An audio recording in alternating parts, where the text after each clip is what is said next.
Shosholoza, shosholoza, kulezondaba sitimela sibume South Africa. Shosholoza, shosholoza, kulezondaba sitimela sibume South Africa. Shosholoza, shosholoza, kulezondaba sitimela sibume South Africa. Everybody else in South Africa is moving on. They're getting married, they're getting divorced, some are dying, some are making First Holy Communion. There's birthdays, there's anniversaries. You're missing all of those. So when it happens, it's like, oh, wow, wish I was there. Ladies and gentlemen, welcome back to Voice of Solutions podcast. For those of you coming here for the first time, my name is Abdu Mgoranda. In this podcast, we look at issues that are facing South Africa and we talk about those issues. We have a series of South Africans abroad and back, and in this series, we bring you all the South Africans across the globe and also back in South Africa for them to share their experiences and their journeys. Hopefully, a lot of people can learn from it. Today, we're joined by Aunt Bridget and Uncle Adrian, the couple that is currently in Canada. These are South Africans that are willing to share their story with you. Uncle Bridget and Adrian, welcome to Voice of Solutions podcast. How are you doing? We're doing well, thank you. Awesome. Nice to see you, and specifically nice to see South Africans at your age abroad to share broad wisdom in terms of how is life abroad. How is the weather in Canada today? Well, today's much better because we had some rain this week and we had Yeah. snow this week. And we had 25 degrees. And we had 25 degrees. So it's the ebb and flow right now. So all the lakes and rivers have started to defrost. de-ice. Ice. So if you will, so we're looking forward to the summer. That's good. It starts feeling like South Africa at the 25 degrees there. I'm sure. So just can you please briefly tell us about yourself? Uncle Adrian, you're the one who's going to start telling us a brief about yourself, and then we'll give Appreciate the chance to let us viewers know you better. Sure. Okay. Yep. So Adrian Jacobs. I was born in Cape Town. And in fact, I was born in District 6 at the Silvertree Boys Club. My dad was one of the assistant wardens at the club, and the big thing they did there was youth activities.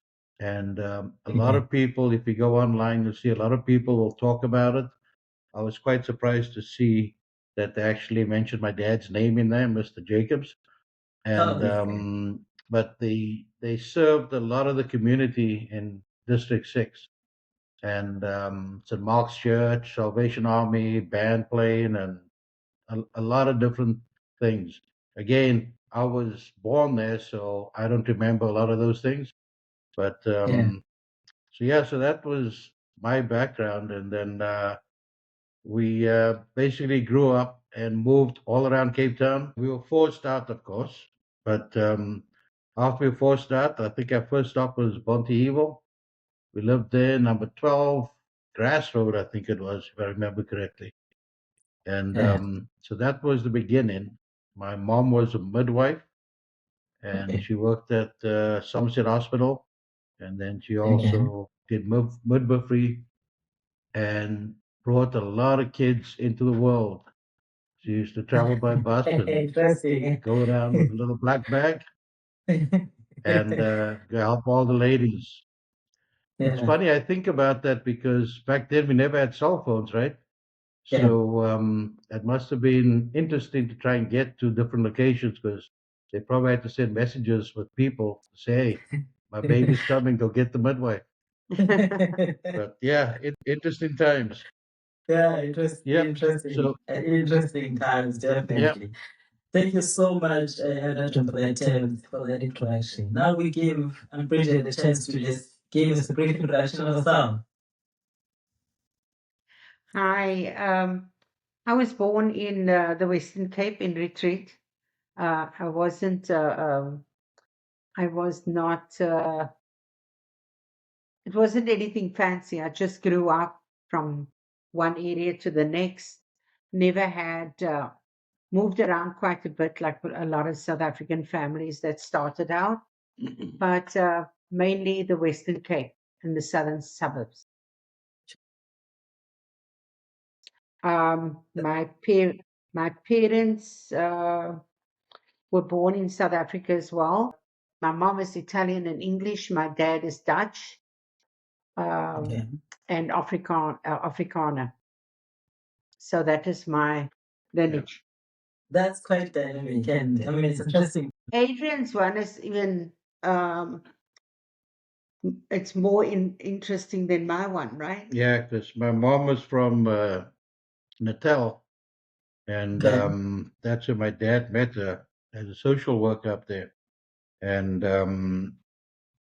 she still speaks Zulu, and Okay. which is very interesting because she hears all the discussions, and when people are talking, where they think Yeah. that she's unaware, and she reprimands them and says, "I know what you guys said," and a lot of times she's even Yes. responded to them.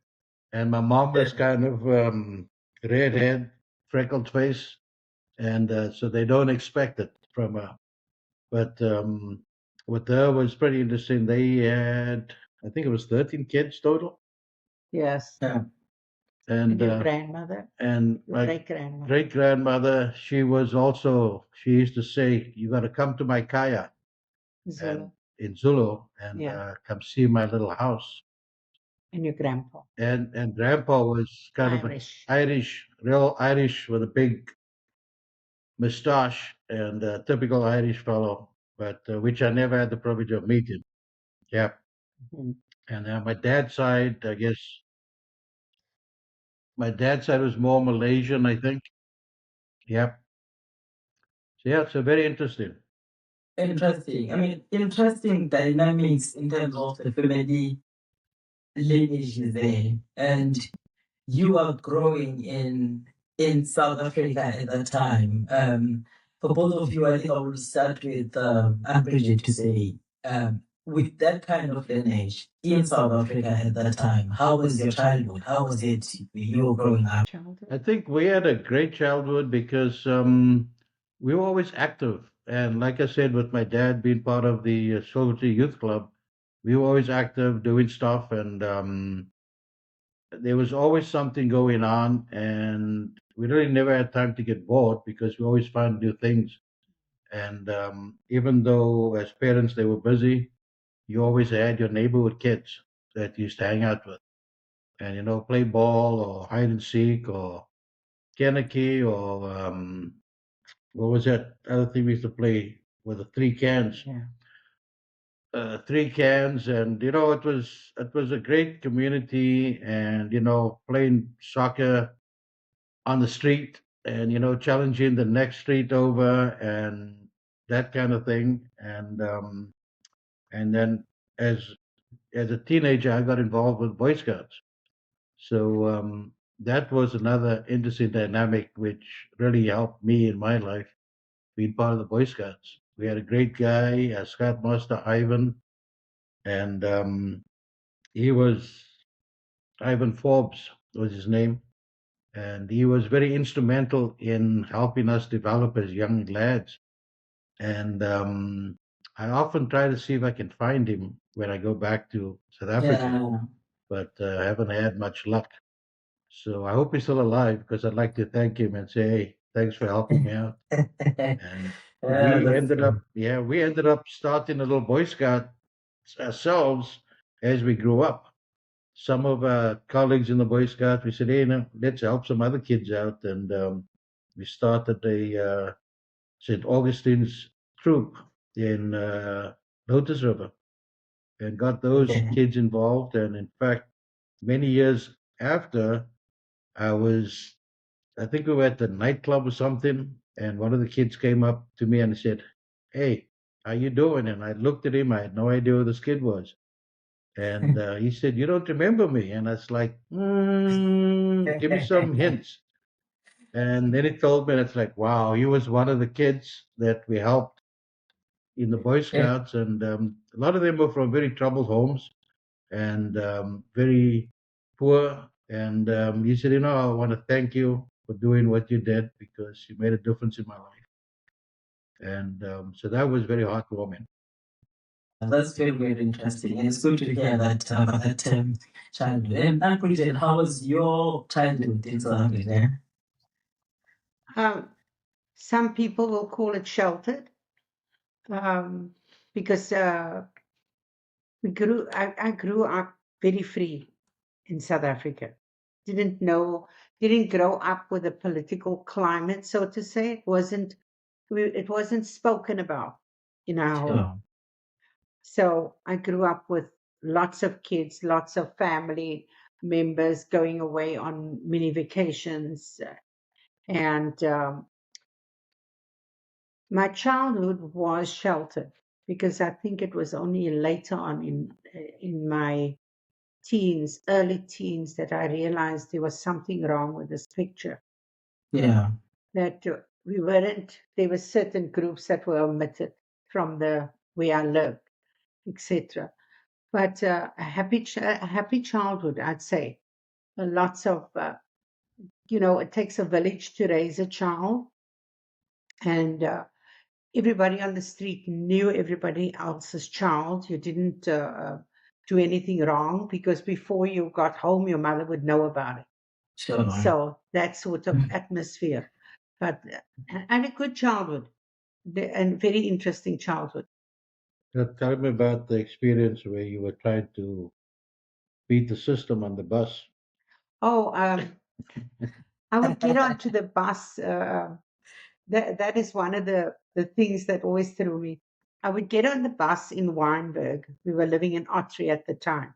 So when you Yeah. got on the bus, non-whites sat upstairs and white people sat downstairs. So I'd get onto the bus with my friends and from school, and I'd get upstairs and we'd sit there, and then the conductor would come around. And of course, you'd have to pay your fare. And then he would say, so you're trying to pay the cheap fare. And he'd push the button and they'd put me off the bus. And then I'd have to walk the extra way because the white people paid Paid more more, yeah. than colored people. And this went on for 2, 3 times. And it got to the point where I just couldn't do it anymore because it seemed like it just got to that last stop where the longest stretch was for me to walk home. And I had to get my dad to get to the bus stop and say, you know what, listen, she's telling you the truth, and she knows who she is now. It's the same way as the train. Remember, in the train, I never realized who sits where in the train. It was never told to me. And then I got into the station one day with a friend of mine, and I said, I want to sit in the front of the train because I like to sit in the front of the train when the train comes in. And she looked at me and she said, but you can't sit there. And I said, yes, I can. I always sit there when I go to visit a family member in Simonstown. And she said, no, you can't. And she looked at me and I looked at her. I thought, oh, wow. And then when I got home, I said to my dad, oh, so and so said I can't sit in the front of the train. And I remember him saying to me, you sit where you want to sit. You don't let somebody dictate to you where you need to sit. But it never registered that it was about color. Nobody said it to me. So that was a little bit of my childhood where I was introduced to what was happening in South Africa. Yeah. And then when you go to when we, going back over it now, when you got to standard 6 and standard 7 and your teacher started talking about it at the school, right? Then you kind of looked around and said, oh, wow. To me, it was such an awakening. because it wasn't a practice thing at home. And I think for many families, it Yeah. wasn't. We were never Never told instructed. what to do and how to act or whatever around people, because back in those days too, you had family members that were split. Mhm. So for me, it was hard because you had family members on this side and family members on that side. So it was only later on that you realize, wow, how did that happen? And I think at one stage there was you could change your race for 25 rand. And I remembered that conversation coming up one day, that when we realized there were family on that side of the aisle. It's like, wait a minute, how come they that side? And again, my dad said, you know what? Some people had a choice, and some people didn't take that choice. He elected not He to. elected not to. Mhm. So So just taking a step back. So you said you were coming back with your friend from school. So was it a multiracial school?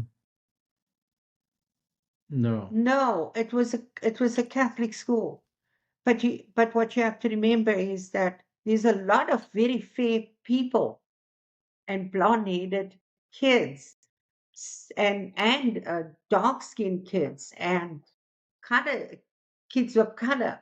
So as a young child in a Catholic school, nobody spoke to you about the The division. the division.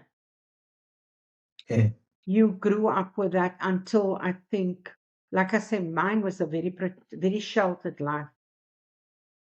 It was only years later that I realized something is amiss.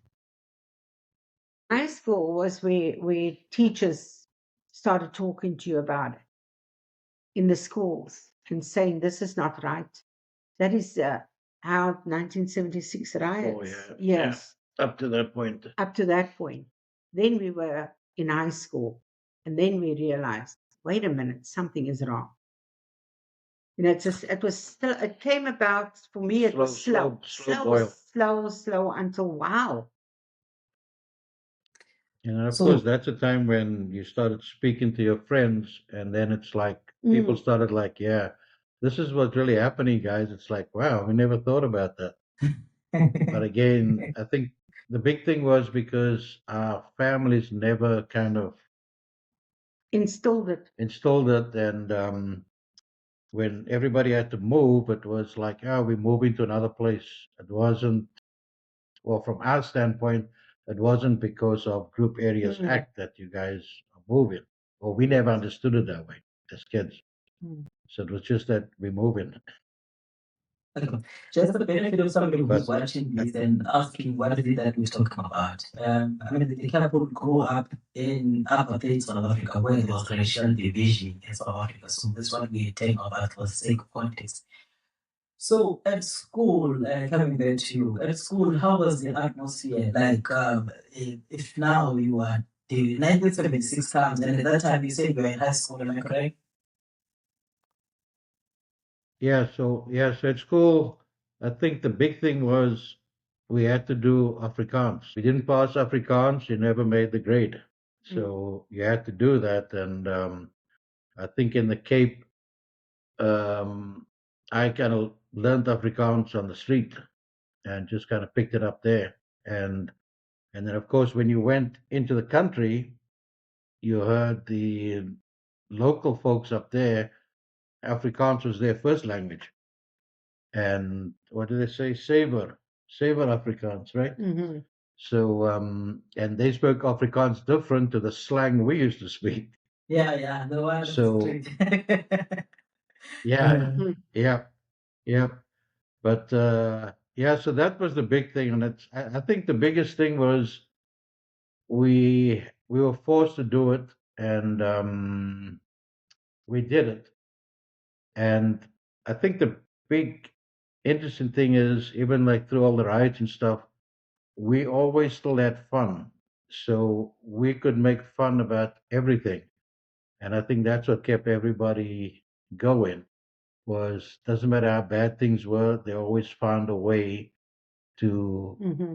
to be fun and get through it through happiness, even though there was a lot of sadness.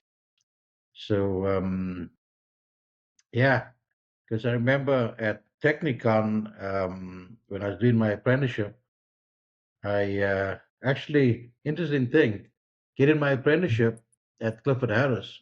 This was a road building company, and the owner, he was very involved with the Boy Scouts.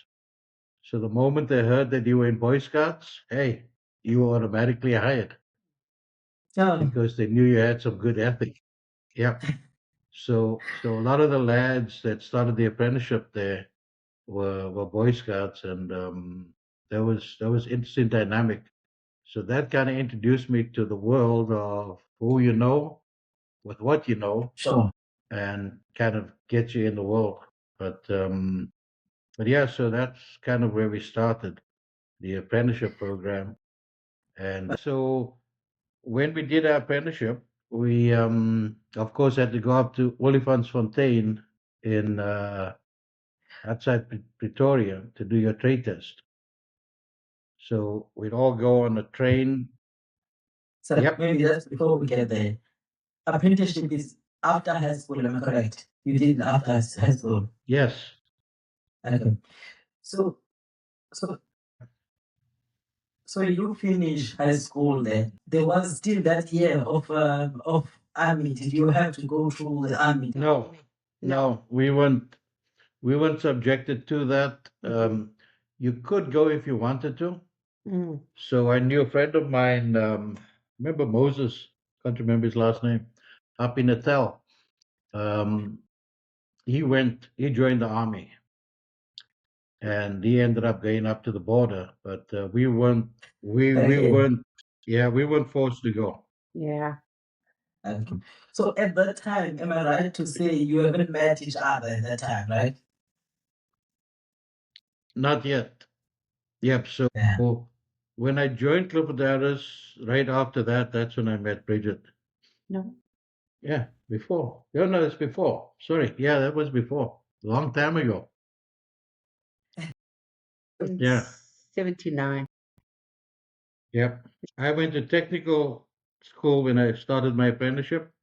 Sure. So I started my NTC 3 and Yeah. then on track to NTC 6. That's kind of what the plan was. And then Bridget went to college. I'll get to tell you the story. I went to college to do early uh, childhood education Okay. and spent 2 years, 2.5 years, and realized that It's in Batswood, right? that's, yeah, that the education, my take from it was I was fed a system that I was going to teach the children that was not a fair system because the way South Africa's education was at that time was three-tiered.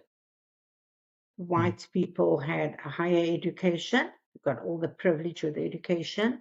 In the middle, you got the sandwich thread, that's us colored people. And then at the bottom was the black, the less education to try and suppress. That is my feeling. And I decided at that stage, you know what, I wasn't going to be part of the system that's going to teach that to younger children. So my second and a half year, I left and went to work at a travel agency. So I didn't complete my education, Yeah. my teacher's course. Yeah. And Adrian went on to do his apprenticeship.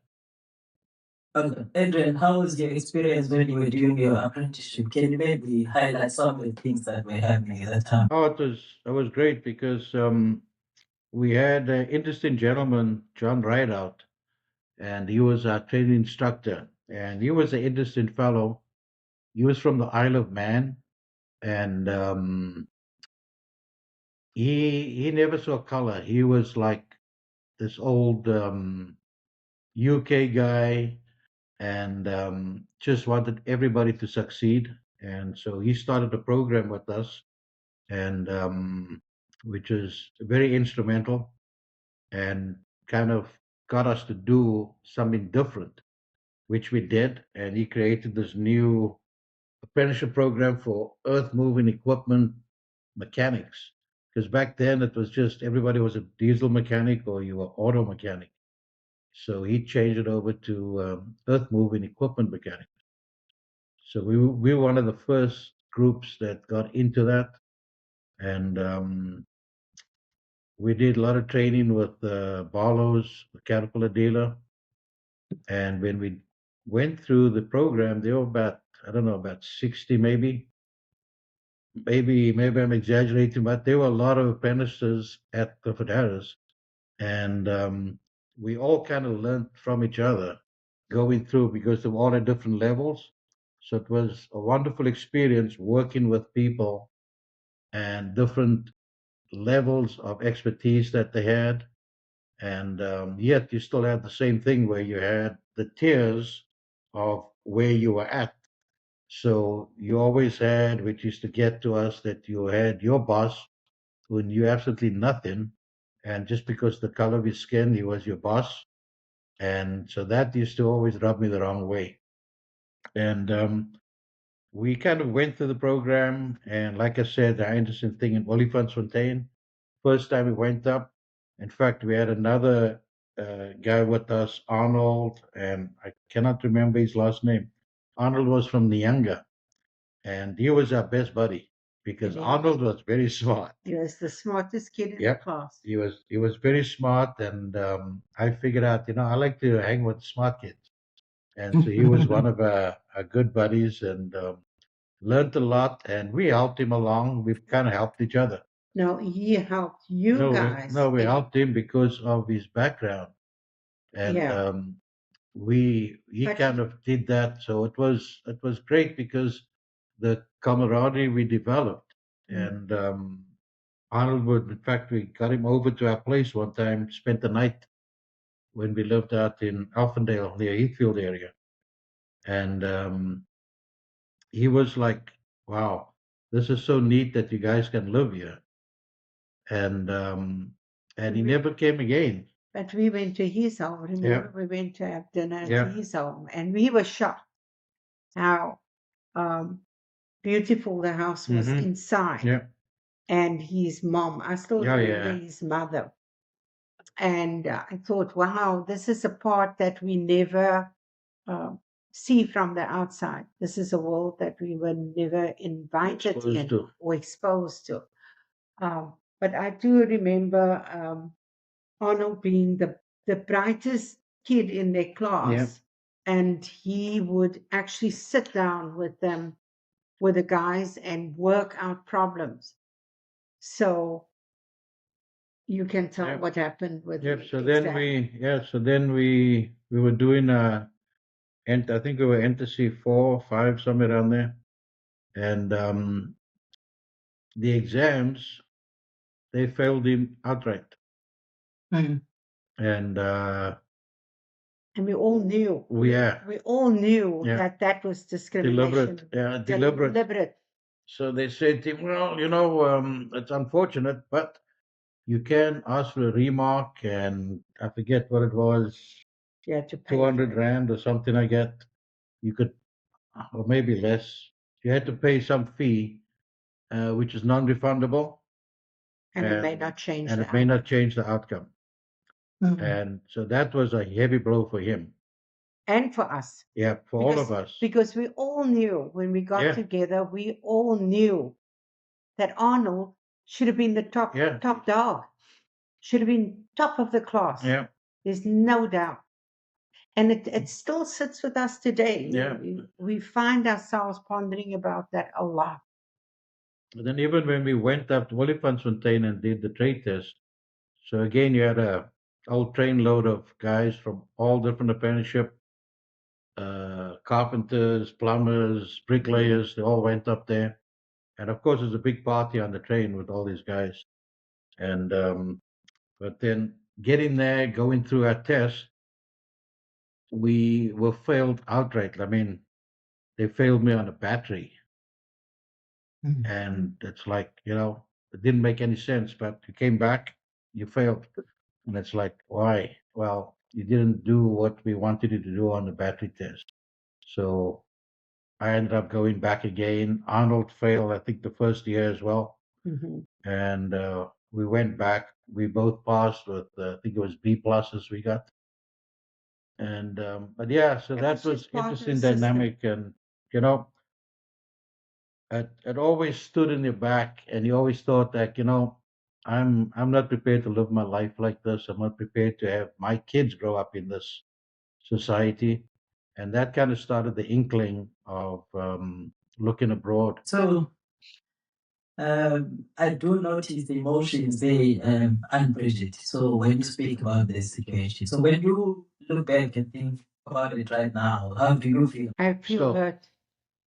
I feel very sad and hurt because I think of if we had utilized all these people without looking at the color of their skin, what a beautiful South Africa strong that time we would have had, and what a strong nation. nation we would have had.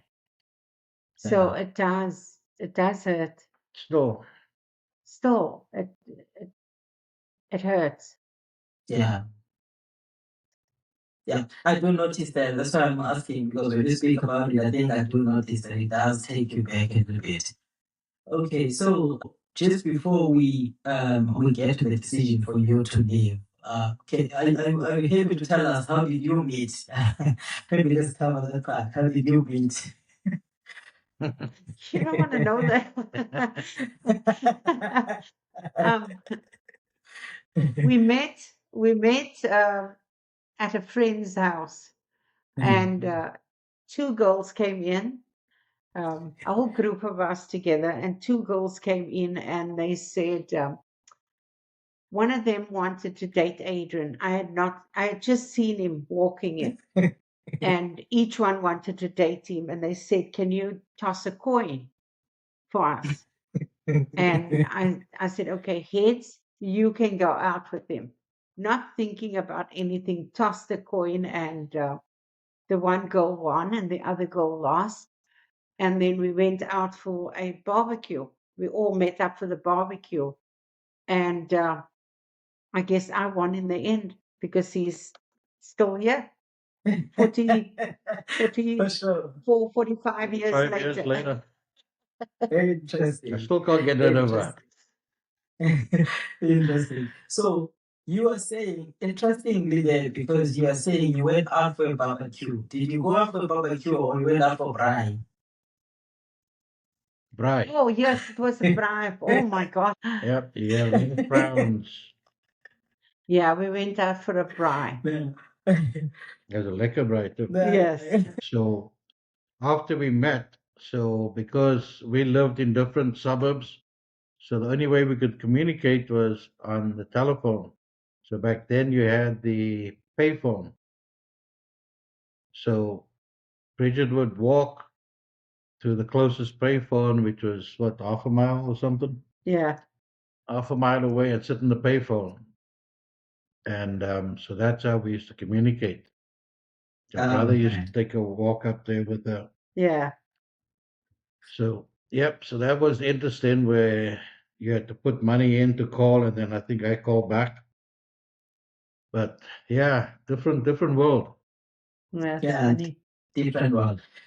So now, yes, it's you and Bridget that time, and you have South Africa. You have these racial differences and all the dynamics that were in South Africa at the time. What triggered the decision to leave South Africa? If you can just lay it out, we'll give you Yeah. Bridget a chance to first lay it down in your own version, and then we give Bridget her own version in terms of what is it? Was it a developing idea, or it was just a turning point of just like we can't take it? Or it was an opportunity, or it was the world being open? Just break it to us. What triggered the decision to leave South Africa?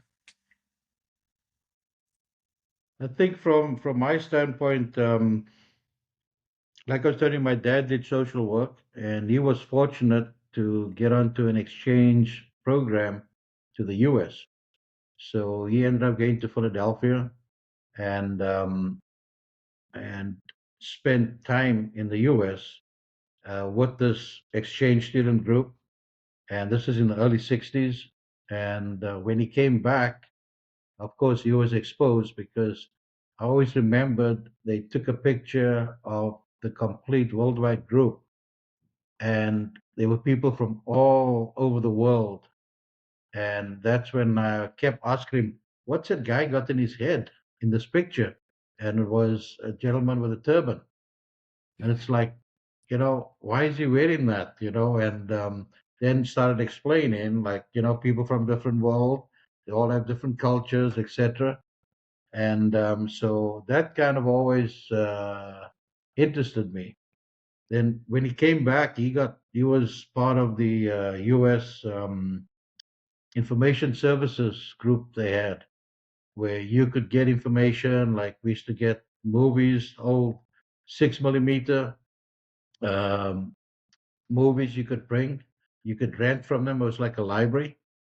And then you'll see all the things that happen in the U.S. I always remember a scary thing for me was when they showed the Ku Klux Klan, the guys with the big white hats, Yeah. and they had these newsreels on them. And I always found that to be like real scary. And but then with everything else, the vastness of the country, um, the different areas, the mountainous areas, all these things was very interesting to see. So that kind of got me going with a lot of interest because of that. And my dad's big thing was he always exposed to us like democracy. You gotta use that through your life. And of course, they were the leaders at that point in time on democracy, right, wrong, or indifferent. But because of the changes that they went through, so going through that always stuck in my mind. And then it's like I said to Bridget after we got married that remember, if you get married to me, I'm gonna be leaving. And she said, okay, reluctantly. And then that kind of kept going. And then eventually it's like, work wise, I couldn't see a good future because of where we're working, what opportunities there were for you where you couldn't excel, and because of the political climate. And when I spoke to my mentor, John Rideout, and he was like, you got everything you need. Why do you want to go elsewhere? And it's like, you gotta make a decision and do what you need to do.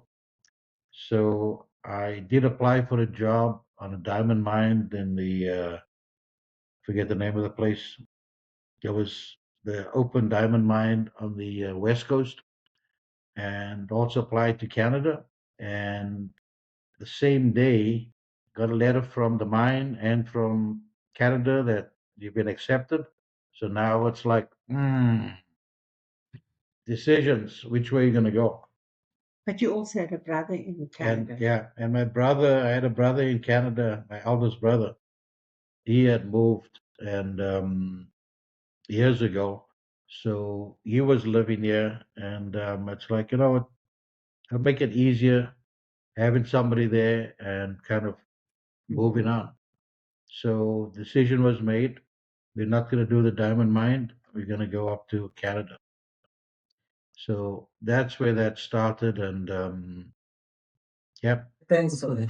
So, and Bridget, days coming or even years coming into this decision of leaving, for you, did you ever had the idea of at some point we need to leave here and go somewhere? Or because your husband now is saying the direction is that we're leaving and you had to obviously support the idea, was it you to leave South Africa?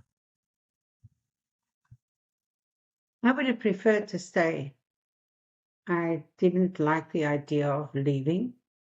I was reluctant at first, but then it kind of grew on me when we discussed it at length. And Adrian said, "Look, we want to start a family. Are you prepared for the family to be born in this climate, in this uh, discriminative climate?" And after giving that some thought, I thought, well, if we have the opportunity, why not? Then it kind Yeah. of grew a little bit on me. And I thought, because we were so young, we were Early 25, 20s. Yeah. 25, 26. I thought, wow, there's an adventure to be made. Let's go and see what it's like. Sure. And so I followed my heart, left for Canada. Okay. And then we Interesting. got to experience snow for the first time. So you take so this was your first time being in Canada, right? This was going to be your first time. Yes. Yeah. Correct. Yeah. So you land in Canada now. I will start with Bridget in terms of the expectation. When you landed there, was it what you expected? How was the experience for you? When we got to Canada, Yeah. I remember we got to Toronto. And I remember I can see myself sitting in the car and thinking, there is not a mountain in sight. And there was just so much traffic, lanes and lanes of traffic and construction. And I thought it was hot. And I thought, what the heck did we come to? Because I couldn't form a sense of direction. Because in South Africa, no in Cape bearing. Town, your bearings are the mountain, the ocean. You have a clear idea where you are. Toronto's flat. And a lot of people, a lot of different people, a lot of different nationalities. That part I like. Because for the first time, you looked at people in an area where it didn't bother them who was going where, who was doing what, who was talking to who. So that was an experience in its own, to see people communicate with each other and to see people in job role. I remember on the road, there was this white lady that was carrying this huge cable on her shoulder and working alongside men. And I thought, wow, she's a girl. She's working with the guys alongside on the street. So, and the cleanliness of the country, that is one of the things that got me. Was it was so clean and pristine. So, At that time. at that time, really clean, pristine, very eye-opening. And we came in May. So it was the beginning, May, June. It was the beginning of this summer. So that was my first day. Few weeks after that, they said, we're going to the beach. And that was a sad day for me, wasn't it? I packed up everything and I thought, wow, we're going to the beach. So excited. And in my mind, I had white sand, waves, and we turned up at this beach and it was the lawn and the lake. And I thought, oh, we're just going to picnic here and then go to the beach. And they said, no, this is where you're going to swim. So that was not a good day. I remember being in that water and thinking to myself, I'm not going to live here for long because this is not in the cards for me. So that was the few things for me that and over the weeks, getting the bus service, getting into the bus, seeing people. Now it wasn't so much the color of people's skin anymore. Now it was Chinese, Italian, uh, Japanese, Polish. Polish, South Africans. And it was like just this whole melting pot of people. And I loved it, loved sitting in the bus, listening to everybody talk their own language and express themselves, and off you went, no interference. So that was good. That's it. That's interesting. So your version, and Adrian, your version, so you're landing for the first time in Canada. What were the shocks for you? How was the first experience for you? Yeah, I think the experience was very intriguing because, um, adventurer, I always like to see something new, see what's on the other side. So it was quite appealing to see all these new things, and you know, I always used to be quite interesting to see these big trucks on the highway. And every time big truck went by, it's like wow, it's just like wow, unbelievable. So it's everything like you used to see in the movies, and that was the big thing. In fact, I'll tell you a scary thing before we came out was I was concerned about the drugs in North America because you used to see it so openly in movies and stuff. And like I was always, I don't know, I always had this concern that you're gonna be involved with drugs and all this stuff, and it's like, oh, I I don't know, just always had a issue with me. And getting over here, it's like, well, this is a whole different world. Of course, you did see that, but it wasn't as prevalent as what you saw in the movies. But again, it was very interesting, eye opening. I think the big thing for us was we wanted to work as soon as we got here. We had no jobs when we got here, so we had two suitcases, and I think our folks helped us out. I think we had what, $2,000, Mm-hmm. $2,000 that we saved over time, and some money the folks helped us with, and two suitcases, and that's what we had. So we lived with my brother for a short period of time, Couple of weeks.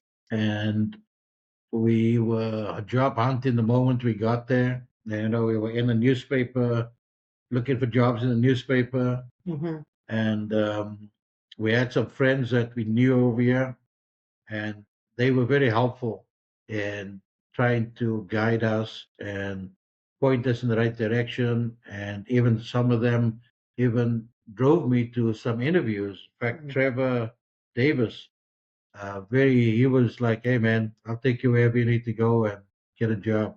So people are very accommodating from that standpoint.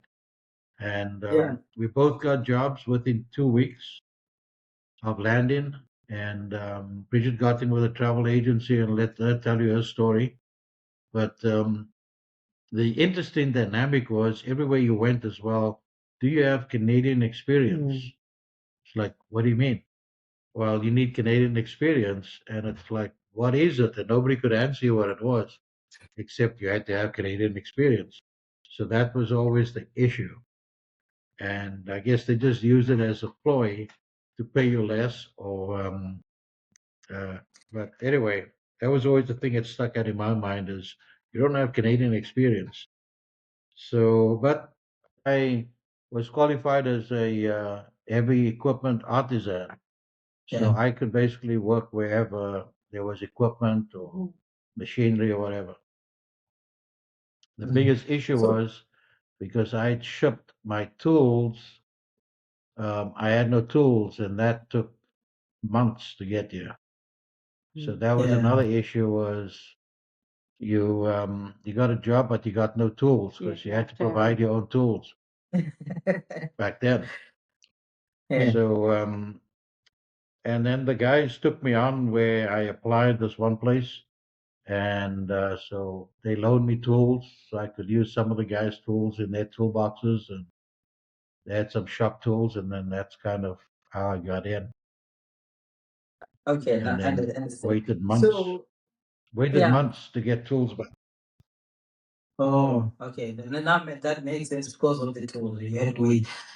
So, so you're saying you get to Canada, you stay with your brother. After 2 weeks, you got. I just want to emphasize that part. After 2 weeks already, you got the jobs. So going into Canada at that time, as South Africans, did you need did you use Green Mamba? So it was Green Mamba. Did you have any kind of visa that you had to apply for? Yes. Yes. We had to enter Canada on our South African passport. Sure. And our documentation from Canada was stapled Yeah. into the South African passport. You had a long form about this long. Folded Folded it up. up really well and put it in. Everywhere you went, that went with you.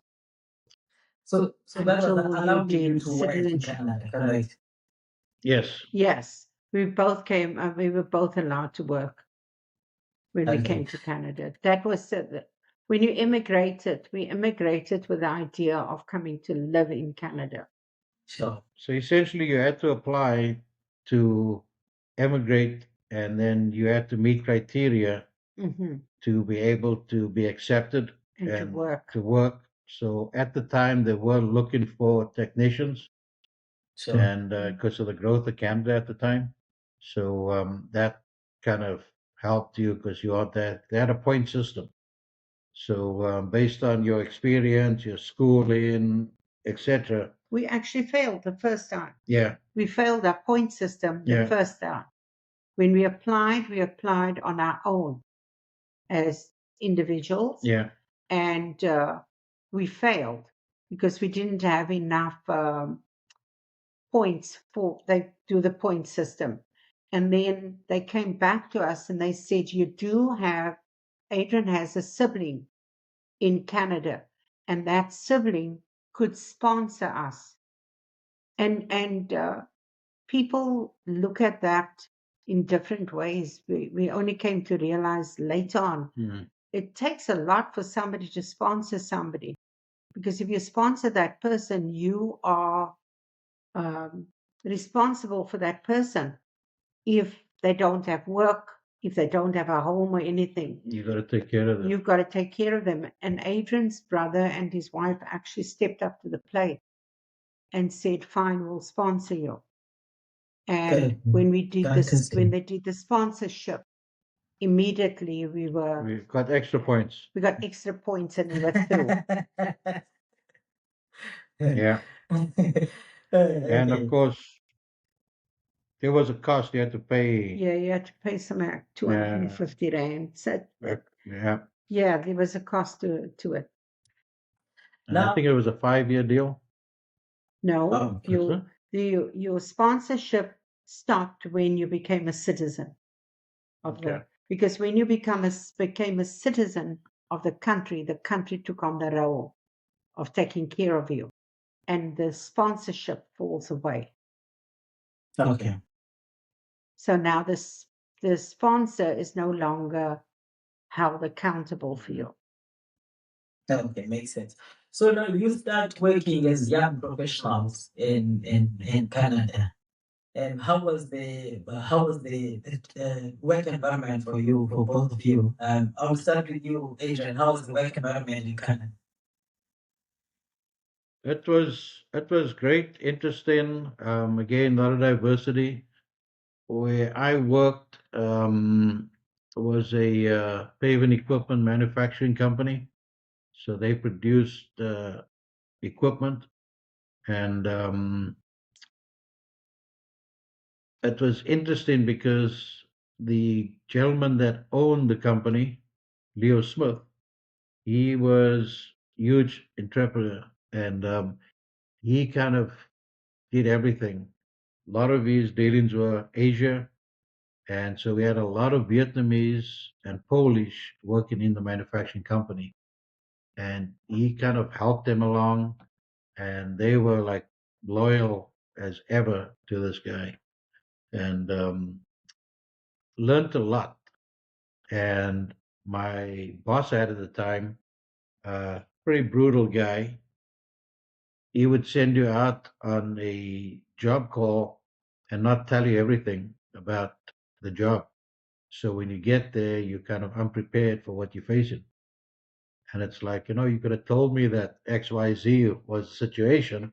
I could have brought these extra parts or tools or whatever, special tools to go there and do the repair.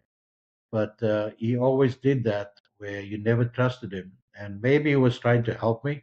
I don't know. But I always felt that it's like he's always gunning you where doesn't give you enough information and so that you could fail. And so, being the Boy Scout, smiled and whistled under all difficulties and just pursued and just persevered and just kept going. So whatever he threw at me, I just got through it and showed him that you can try and get me down, but you ain't gonna get me. So learned from that, and but again, met a lot of great people in that time. Mm. So they always found it interesting that wow, why did you come here? To the snow country from this beautiful green Yeah. country, and they always had an issue with that. But I always remember the one guy I met there, George, Jamaican George, we called him, and funny guy, but great, great guy. And we still chat to him, um, and he's kind of helped us because he's been over here on the same program, and you kind of learn where everybody tries and help everybody because they Yeah. know you all emigrated, you had the same struggles, and they help you find a solution. And we also had in Canada, we have a South African community. Huge. Every state, every place has got a South African community. They start off with a South African store where you can buy your food stuff, your stuff you miss from home. You meet up with a lot of South Africans, and it's funny because the attitudes, a lot of them have changed, but there's still a lot that even though they live in Canada, they still have the same attitude Yeah. that they came with from South Africa. It's like the way we looked at it, it's like they came here and With a created another South Africa, yeah, and we South we Africa, didn't like away from that. South Africa. Yeah, yes. I'm sure you yeah, experienced that in the UK. yeah. And we didn't go for that where all they did was every weekend they got together, same group of people got together and kind of had their thing. And we wanted to get to know the locals and understand the local cultures. Mm. And it's like when in Rome, do as Romans do. And so that's kind of what we did. And so But we enjoyed meeting up with them. yeah, And but the same token, we didn't want to create that South Africa away from South Africa kind of thing. we wanted the diversity. Yeah. So, and Bridget, for you, you start working. How was the work environment for you? The work was good. I struggled. The work itself was good. My first 2 years, 1.5 years in Canada wasn't good. I hated Canada.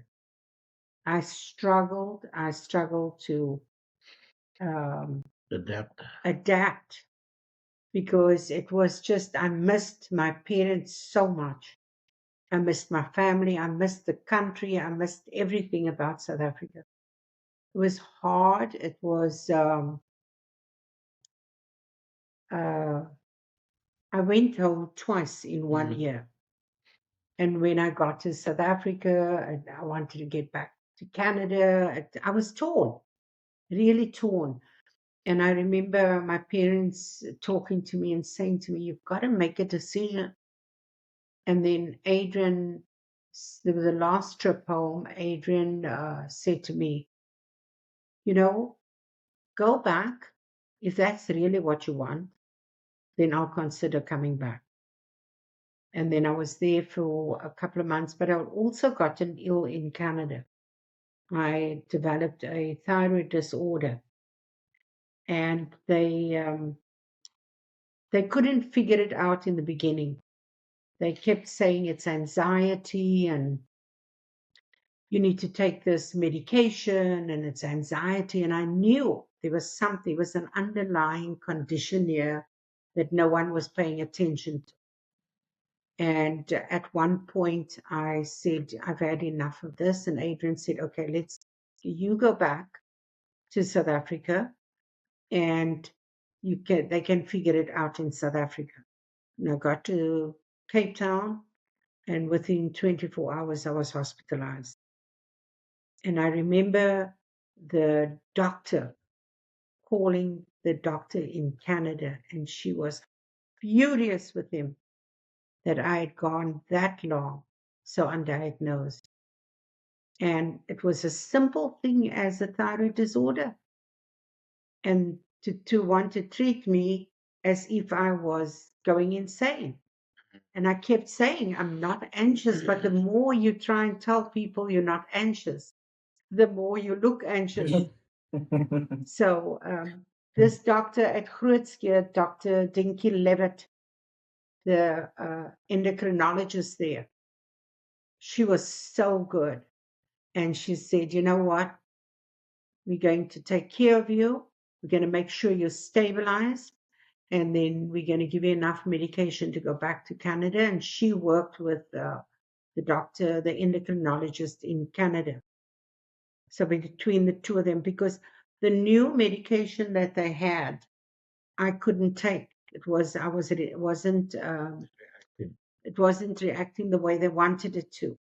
So she worked with that doctor, which worked out to be taking the very first medication that they had for the disorder. So she managed to get the supply to him, and he could, because it's a controlled substance, he could divvy it out. And for about a year, we did that until, and then when I was back, I said, you know what? Adrian said, you know what? Why don't we start a family? And that's what we did. Yeah, and that changed everything. And then also, just to interject, so when we came over, the goal was, to me, was come hell or high water, I'm going to give myself a year. Doesn't matter what gets thrown at me. I'm going to be here for a full year before I decide to go back, if that be the case. So that was, yep. So that's why the big thing was, regardless of what happens, I'm going to stay at full year before I make a decision. And so that was part of it. Yes. Crucial. Just to give yourself some time and say within this period. Yeah, I don't regret him standing firm and saying, you know what, I'm not going to go home yet, because it changed our lives quite a bit. Because when our daughter, when I found out I was pregnant, a lot of it changed. Then I had something else to focus on. And also, Adrian also started traveling quite a bit with his job. So you would have thought that would have been even more difficult for me, but it wasn't. It was actually, I could focus on my health. I could focus on our daughter that was coming. And then when she was born, the whole dynamics changed. We hear everything is kosher, we can move forward. And then my son came along. Just on the part where you were not well and you had to go to South Africa and get treatment in South Africa, just for my understanding, was this a public hospital to a public hospital in South Africa, or in South Africa you went to private hospital? Public. Yeah, Grootskeur. Grootskeur was a public hospital at that time. Everybody was everybody went there. It was a good hospital. I remember the getting off the plane to my parents' home, and then they called the doctor because I was really swollen. Yeah, the wheelchair, you I know. couldn't even walk. And the doctor came, the family doctor came to the house, and he said, he just looked at me and he said, she needs to go into the hospital now. He said, either you take her or we call an ambulance. That's the only choice you have. So I was heading to what they call a thyroid storm, where the different organs were starting to shut down because I wasn't getting the medication that I needed to function.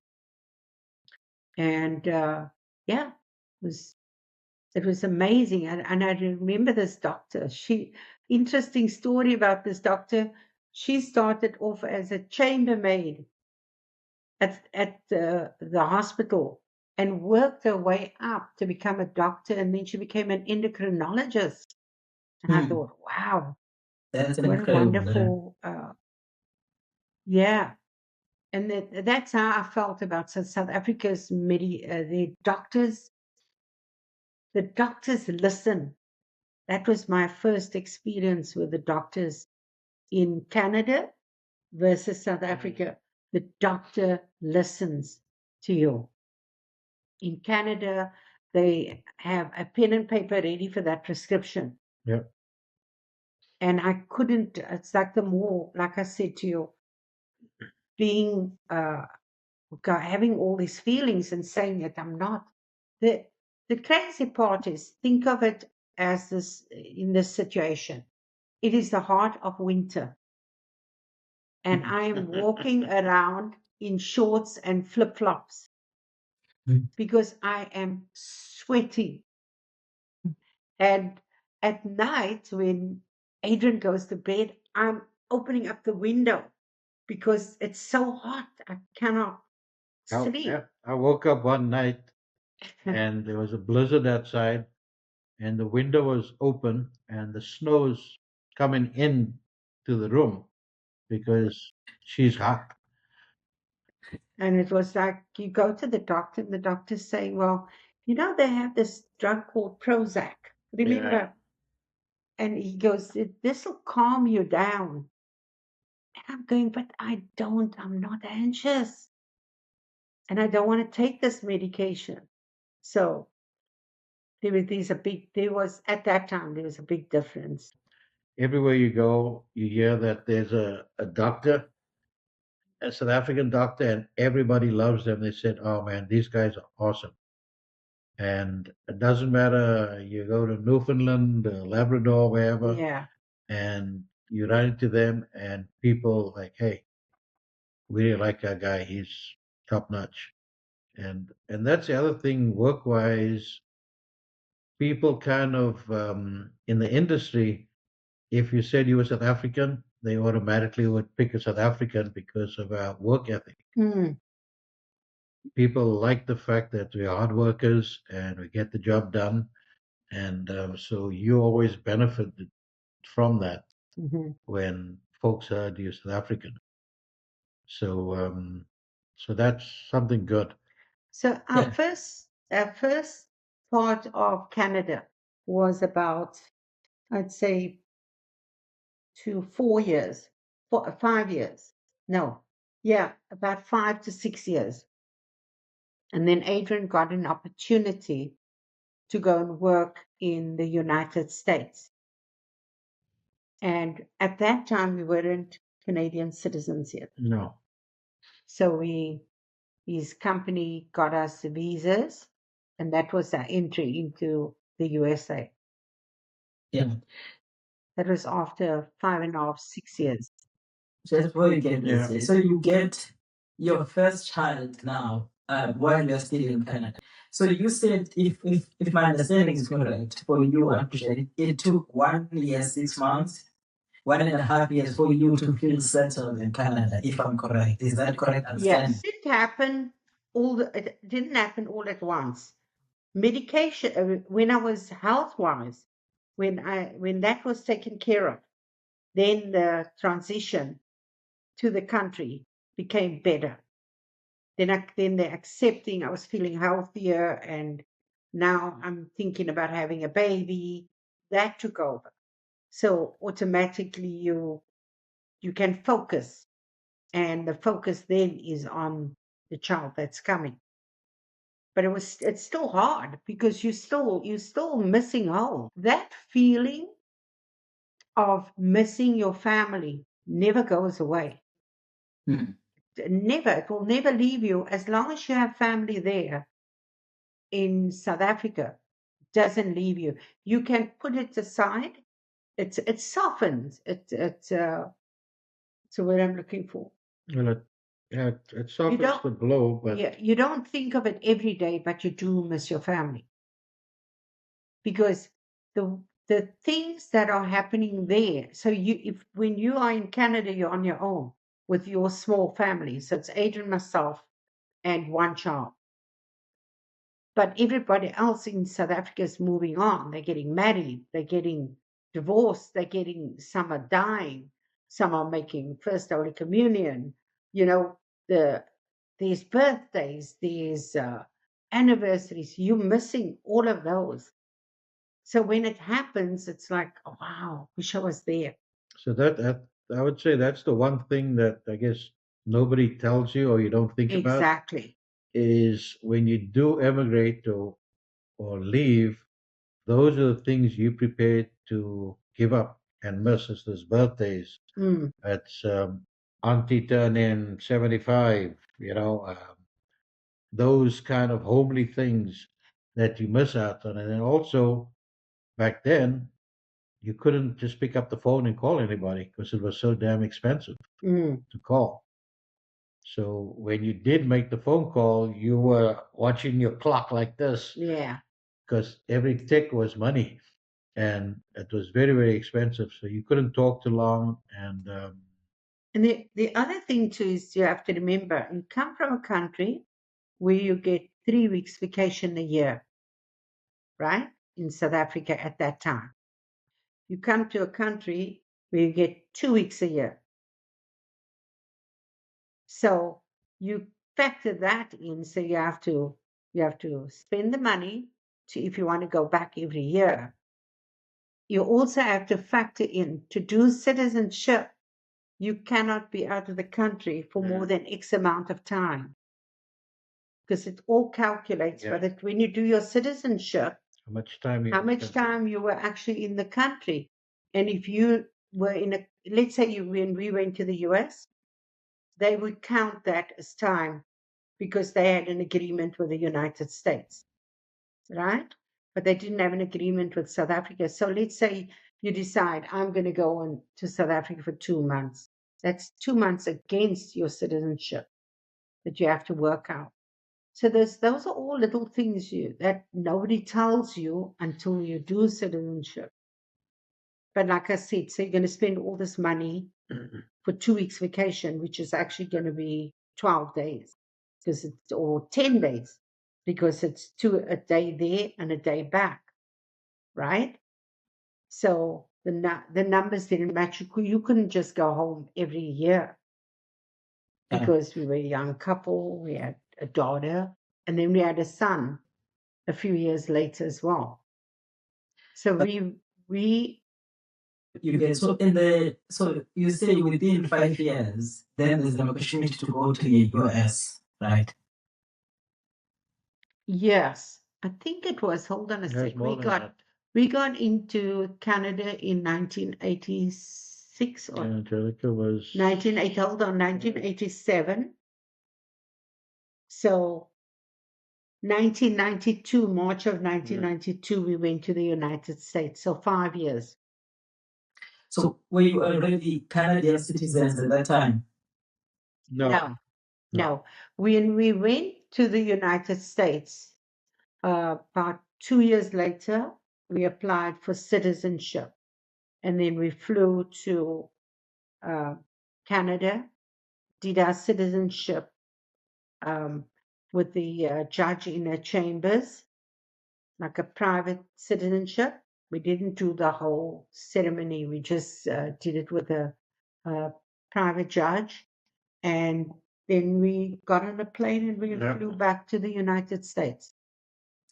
Okay, so when you went to the States, how was the United States in comparison to both first Canada and to South Africa? Can you give us the experience there? How was the United States? Yeah, so the place we went to was in Pennsylvania, a small sleepy town called Chambersburg, and it was different. Again, I was fortunate because I had worked there, so I would fly down every week initially, and then fly home for the weekends, and then fly back out Monday. Mhm. So I got kind of used to the area, and then also quite a few of my colleagues that I worked with, some of them also got the opportunity to move down. So when we moved down, there were quite a few Canadians Mhm. that were down there, and so that kind of made it somewhat easier. Much easier Yeah, because with the guys were had formed their own group, and the moms we all had young children, so we formed our own little little niche. Yeah, little niche, and we also got involved with the community around us, even yeah. though it was a very They took a long time it to took a warm up. long time for them to warm up So it's like the because place, you're an outsider. yeah, the place we lived in. And again, in the US, I mean, back then, a lot of people never had passports because they never traveled. They're like, why the hell Hmm. should I travel anywhere? I'm good right here.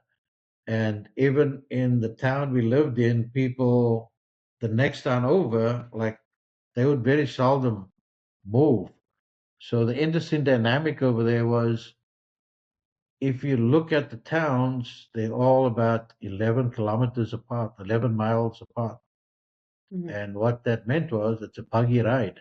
So you could do a buggy ride there and a buggy ride back to the next town because everybody used to Okay, use the horse and cart back the then.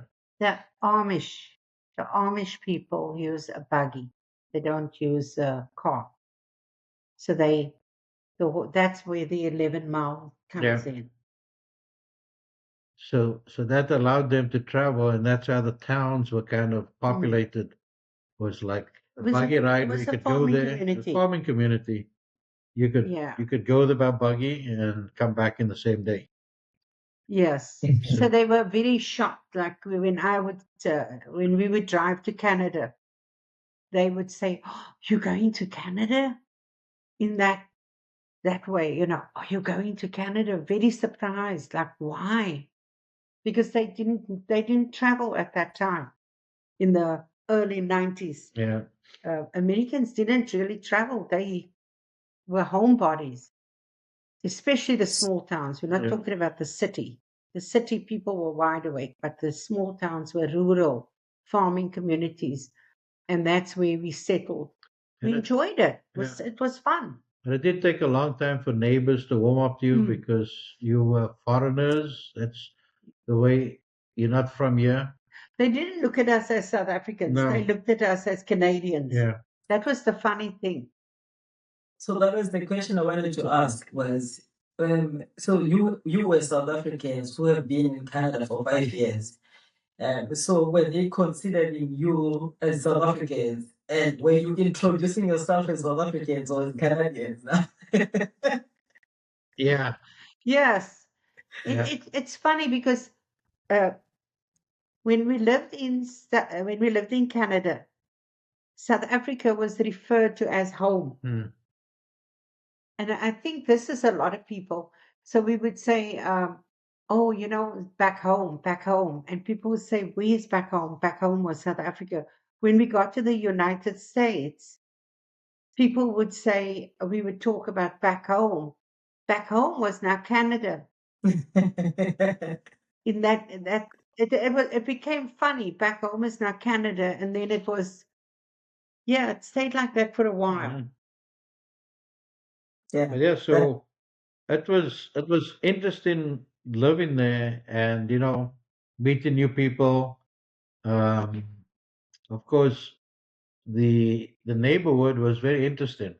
So we got to meet a lot of the local Mm. folks, and the kids got onto baseball and Okay. soccer and all that kind of We stuff. can explain that a little better. In South Africa, you have after school curriculum, and your school is attached to your sports. Yeah. In the US, it doesn't work like that. Your children have to join a baseball club and a soccer club and a this club. They're outside of school. School has nothing to do with it. So and I think where we really integrated in the US was you became friends with the kids parents that were on the soccer team. So your community built up really strong and fast. And as your children grew up, you met new families and you kept the old friends that you started off with. So we had a good run in. And the interesting thing was we always found people who were always coming. We were always having a braai at our place, and they'd all show up because we just have a good time, and it's get together and enjoy each other's company. And I think that's just like we used to do back in South Africa. So that kind of happened, and we always had people Yeah, and growing and learning from each other, and we found that throughout the years going forward, everywhere we went, we kind of somehow created that dynamic yeah, where we got local people involved with each other, and when we left, that collapsed. They would never see yes. each other again. And we Yeah. kind of experienced that over the years. We the other part as well was when we had our children. By that time, we had our three children, and the one was born in the US. And we were grounded. And before we had our family, Adrian and I sat down and we s- before we do major things, we have a tendency to do the pros and cons. And because Adrian was traveling so much, we said, okay, I said, I'm not prepared to put them in daycare because that means that now they have a parent that doesn't come home during the week, and then they have one parent they see at night. So we decided, fine, I would be a stay-at-home mom, which I loved, and he would be the one traveling in the family for work. So having that in the summer, I found, and I was very stingy with my kids. I didn't want my kids to go to other people's homes because I knew I could control what was going to happen in my home, but I didn't have the control in another home. So I would say when the kids would say, I want to go for a sleepover to so and so's house, I would say, no, why didn't you do it at our house? That sort of thing. And parents actually liked that because, number one, in the summer we had a huge swimming pool, right? And the kids loved it. I knew where all the kids were. There was always a lot of kids at our home. Parents would turn up their stock. We had a refrigerator in the garage, and they would stock that up with stuff for the kids for the summer. And they would call and say, can so and so come over? And we had a good community where, we knew when we went away, we didn't have to beg anybody to take care of our house. People would say, I will take care of everything. And they really, really did. And we had a friend of ours, we used to call him the pool guy because Adrian loved his swimming pool and he was meticulous with it. And we would laugh because we would say at 2 o'clock in the morning, we would hear splash and open up the curtain, and there'd be a couple or two in the pool of our friends, and they just hopped the fence. And it didn't bother us because we became really close friends. And then I remember one day I was in the kitchen and I'm thinking, what in the world? And I looked out and the one guy cleaned the pool. He was relaxing on the floaty in the pool. It was the bonds that we had created in the US. was a lot stronger Mm, than the bonds in Canada. yeah. So the US became home. The US became home. That's I like that part because so Yes. when the job was moving you to the US, did you have an idea of oh, we will go there work and at some point we'll come back to Canada, or it was like now we are packing our bags again and moving completely to the US?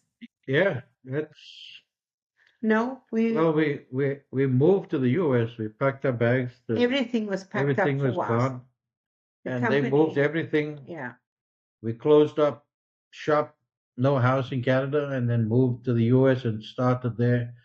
Um, we kind of with the company. They were huge company, and so saw a big future there where mm, we'd probably stay here for a while. yeah, See how it goes. yeah.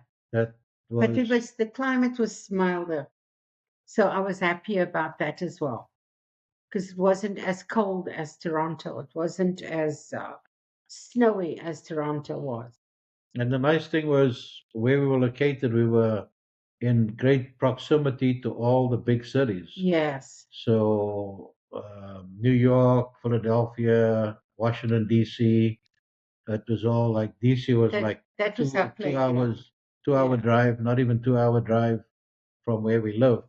So we would go down there, take the kids down and visit all the museums and parks. And Mhm. we were close to Camp David. So we would take the kids down. That was their special treat, was down to the river. Yeah, and not only that, we in with Adrian traveling. At one time, Adrian traveled the entire summer, Yeah. and we kind of drove behind him in our car. I drove with the kids, and wherever Adrian stayed, we would stay. So the kids would just they got to see different states. They they they were really exposed to a lot, and we did that with the idea that if they wanted to settle one day, there would be a memory of a different state. So we tried to get as many of the states involved where we were with the kids so that they could see states are different to the other. One to the other is totally different. Speak different, They speak different different. accents. They view you differently. You go to Texas, the accent is different, the attitude is different, everything is different. You go to California, it's totally different to Texas. It's the climate may be similar, but they're totally different. And that's what the kids we when we went to the beach, at least I got to the ocean with real sand and real waves in the US. So that was a big, a good one for us because we could drive. We could drive. We drove to Florida, Florida, from yeah. Pennsylvania. We drove All the from way down to the Keys. Minnesota to Las Vegas. We drove a lot with the children so that and with ourselves so that we could explore the country and see the country and its vastness. So the So US was really a good a good time for us. yeah. So you stayed We there stayed for in how the long? US a couple of years, Yeah. and So in yeah, 2010, it ended up. Yeah. So we moved to Pennsylvania initially, and then I worked there. And then I got another job with a company. They were out of Seattle, Washington. And with 2010. them, that was another because it was a whole new dynamic. And then was with them for a while. And then I got a job with Caterpillar, heavy equipment. Mm. And then we still lived in Pennsylvania. Then they had an opening in Canada. So then we moved back to Canada after it was what, 20 No, after 12 years. before. 12 years. Yeah. Yeah. So then we moved back to Canada. For 12 years, you had to move back to Canada. So your children were adapted at that time to the US schooling system. How was the transition for Yeah. them? The decision came at the right time. So I want to put this into perspective. When you live in a small town in the US, you're not, our kids were exposed to a lot, but I wanted them to get the feel of what it feels like to be in a big city, because eventually you're going to settle down in a big city. And when they were just out of elementary school, and I said to Adrian, now's a good time, if we're going to make the move, to move to Canada, for them to get into a big city. So we moved back to Toronto, and they went to high school in Toronto, all three kids. No, one was in elementary, the last year at elementary, and the other two at high school. And we settled there for about 8 years. Yeah, they weren't happy. They weren't happy in moving because they had all their friends in Pennsylvania, and but it's like, we got to do what we got to do, guys. Yeah, So they were sad. yeah, They were sad for a little while.